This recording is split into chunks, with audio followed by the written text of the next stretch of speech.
Un país entero estalló en llamas cuando el gobierno decidió apagar. Las marchas de la generación Z han sacudido los gobiernos de diferentes países del mundo. Desde que iniciaron con el derrocamiento del gobierno de Nepal, estas movilizaciones han llegado a nuestro país, donde enfrentamos una nueva crisis política, que generó la juramentación de nuestro octavo presidente en 10 años. ¿Cómo analizar esta ola de indignación juvenil? Para esto contamos con el periodista internacionales José Albán Cenepo. ¿Qué es lo que caracteriza a la generación Z en cuanto al activismo social y político, en comparación con otras generaciones? Yo creo que lo que más caracteriza a esta generación Z es la conexión, el hartazgo y la falta de oportunidades. Esas tres cosas se juntan como un componente para que pueda, digamos, activar esas acciones que ha tomado la generación Z en diferentes partes del mundo. Principalmente estamos hablando de una generación que tiene menos oportunidades que generaciones anteriores. ¿A cuáles me refiero? Por ejemplo, tiene menos oportunidades de inserción al mercado laboral, que muchas veces muchos estudian y estudian y estudian y estudian y aún así no tienen trabajo o están entrando, digamos, a un mercado que los explota por pocos recursos. Y además un sistema de pensiones, por ejemplo, que no condice a las necesidades, a sus necesidades. Entonces ellos tienen que pagar por una generación que no ha trabajado lo suficiente, o ellos tienen otras fórmulas de trabajo que no se condicen al modelo económico actual. Entonces, y eso que no le cuentas incluso el tema del impacto ambiental, el tema de la conciencia social. Entonces, creo que esa generación Z y ese hartazgo de la generación Z los ha llevado a protestar y a utilizar los recursos tecnológicos, la conectividad que ahora se vive, para poder salir a manifestarse de una forma ya más contundente. Igual es una generación que, digamos, está en germinación, es decir, lo que recién estamos viendo en algunos países y eso está teniendo un efecto en el Perú. Pero bueno, ya hemos visto que a nivel internacional manifestaciones juveniles han habido varias y han sido siempre los jóvenes los que han cambiado la agenda política en muchos países. ¿Qué tan importantes han sido las redes sociales al momento de divulgar estas marchas? Las redes sociales son muy importantes, pero hay que entender que no son las redes sociales que nosotros conocemos.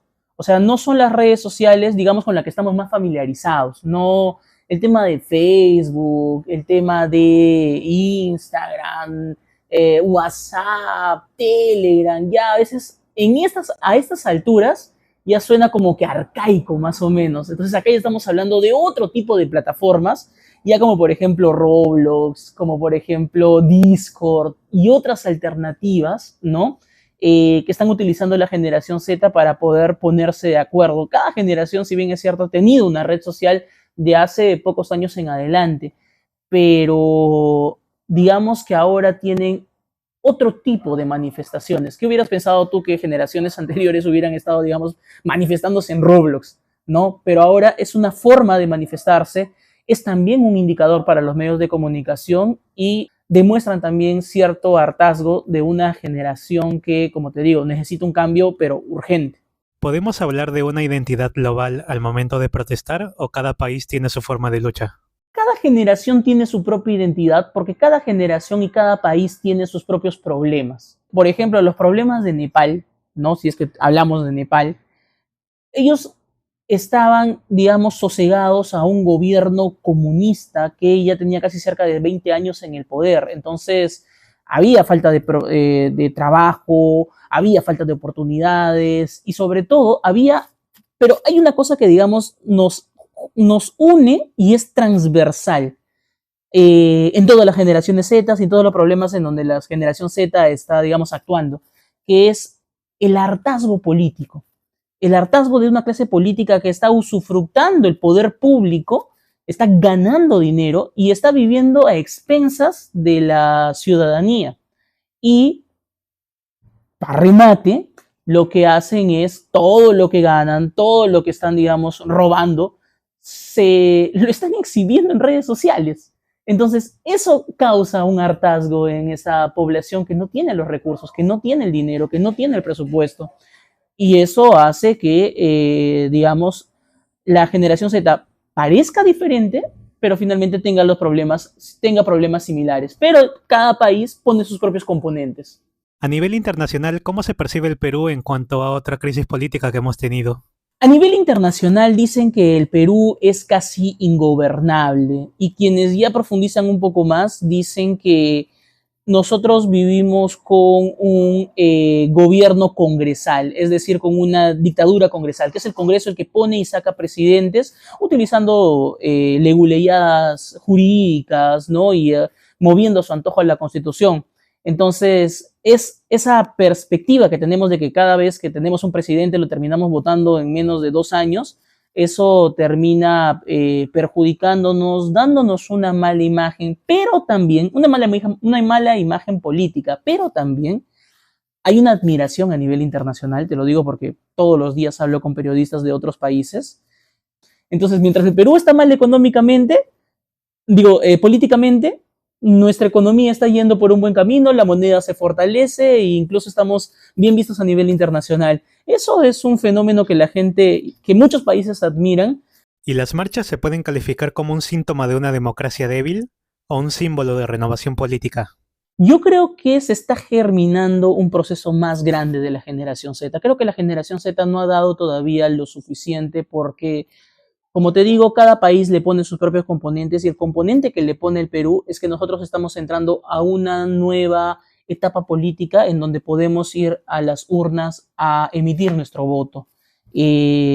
Todavía no se ha visto la magnitud del impacto de esta generación Z, porque esta generación Z va a ir a votar, va a ir a las urnas a elegir a un nuevo presidente, pero si este nuevo gobierno, si esta nueva clase política no está, digamos, acorde a las acciones que representa o que debería representar su envergadura política, yo creo que la generación Z se va a poner un poco más radical y va a, digamos, hacer respetar su voto y sus decisiones políticas. Yo creo que la democracia representativa que por muchos años ha vivido el Perú va a ser más representativa, pero esta vez en las manifestaciones, en las calles. Creo que todavía le falta mucho que dar a esta generación Z. Los jóvenes muestran un profundo desencanto con las estructuras políticas tradicionales, que perciben como corruptas o incapaces de responder a sus demandas. Este desencanto no surge de una apatía hacia la política, sino de la sensación de que las instituciones han dejado de cumplir su función representativa. ¿Y qué riesgos enfrenta una generación que se guía más por lo viral que lo institucional al momento de luchar? Creo que se aleja mucho de lo que se conoce como la política real. Por ejemplo, la generación Z de Nepal salió a las calles, la generación Z de Madagascar terminó haciendo huir a un presidente, pero es porque tuvieron el apoyo de las fuerzas militares, lo mismo que la generación Z de Nepal, lo mismo que de repente pasó en su momento con los jóvenes en Chile. O sea, una cosa es el terreno de las redes sociales, pero no es la política real, no es el mundo real. La generación Z se tiene que enfrentar a un mundo real y tiene que actuar de manera real en la política. ¿Qué papel han jugado las universidades, colectivos estudiantiles u organizaciones juveniles? Esa es una pregunta muy compleja porque no todas las universidades son iguales, ¿no? Los componentes, como te digo, cada país le pone su componente y uno de los componentes principales del Perú es que las universidades en su mayoría son privadas, no hay una cultura, digamos, de organización política dentro de las universidades, no hay una cultura de grupos políticos, grupos sociales, elecciones internas, de grupos estudiantiles, solamente, digamos, mayormente se da eso en las universidades nacionales, pero justamente la falta de acceso a los estudios, la falta de acceso a las universidades de calidad es también una razón por la que la generación Z está protestando. Hay una cosa que yo siempre digo en el periodismo internacional, a veces es importante ver lo que pasa en el extranjero para saber qué es lo que puede pasar acá. Solamente que las instituciones de las que tú hablas no están viendo lo que está sucediendo en otros países o no lo están estudiando a profundidad o no lo están viviendo a profundidad tanto como lo ven quienes forman parte de la generación Z. Son chicos que están muy informados, son chicos que tienen canales de información en Discord, son chicos que aprenden a través de las redes sociales, que ven YouTube para que se informen de política internacional, tienen otro tipo de aprendizaje. Entonces, el impacto que eso genera en ellos va a ser muy importante, pero es un fenómeno que, como te digo, recién está en germinación. ¿Qué pueden aprender los gobiernos que aún no han sufrido crisis antes de que caigan en la radicalización de las marchas? Que es importante que la clase política sea más empática con las clases sociales. Es importante que la gente que gobierna, ya sea tanto en el parlamento, en los consejos, en las alcaldías, en las gobernaciones regionales, en la presidencia, en los ministerios, etcétera, tenga que trabajar realmente por la gente que no lo tiene y no llegar al poder para poder usufructar y para poder, digamos, llenarse los bolsillos del dinero público, porque la gente se da cuenta y cada vez, y con la mayor promoción de los medios de comunicación, o sea, cada vez hay más medios de comunicación independientes, digitales, y con las redes sociales, la democratización de la comunicación, cada vez es más difícil esconder la cochinada, cada vez es más difícil esconder los malos actos. Entonces, la gente está harta y mientras tenga el poder del voto, creo que va a demostrar siempre ese hartazgo en las calles y eso puede, digamos, generar este tipo de crisis sociales, que también pueden aprender los políticos, que es importante que justamente en ese proceso empático llamen a diálogos nacionales en donde se junten con esta nueva generación y sobre todo hagan políticas públicas para esta nueva generación. Nuevamente te digo, esta generación no tiene acceso a un trabajo adecuado, esta generación no tiene beneficios laborales, entonces es muy importante que hagas un nuevo mundo para esos nuevos seres humanos. ¿Crees que ese resentimiento político puede llegar a nuevos límites, por lo menos en el Perú? Como te digo, creo que todavía falta estamos atravesando un proceso electoral en donde la generación Z va a ser clave para elegir a un nuevo gobierno. La generación Z va a ser clave para encumbrar, para llevar a un nuevo gobierno, pero creo que si volvemos a caer en ese círculo vicioso de una política apática a la realidad del pueblo, creo que va a ser el principio de algo tan fuerte como lo que pasó en Chile, Nepal y Madagascar. ¿Qué lecciones dejan estas marchas para los que postulen a cualquier cargo público en el Perú en el 2026? Que tiene que ser más empático con los grupos sociales juveniles, que digamos empatizar con la juventud no es simplemente hacer videos graciosos ni estúpidos en TikTok.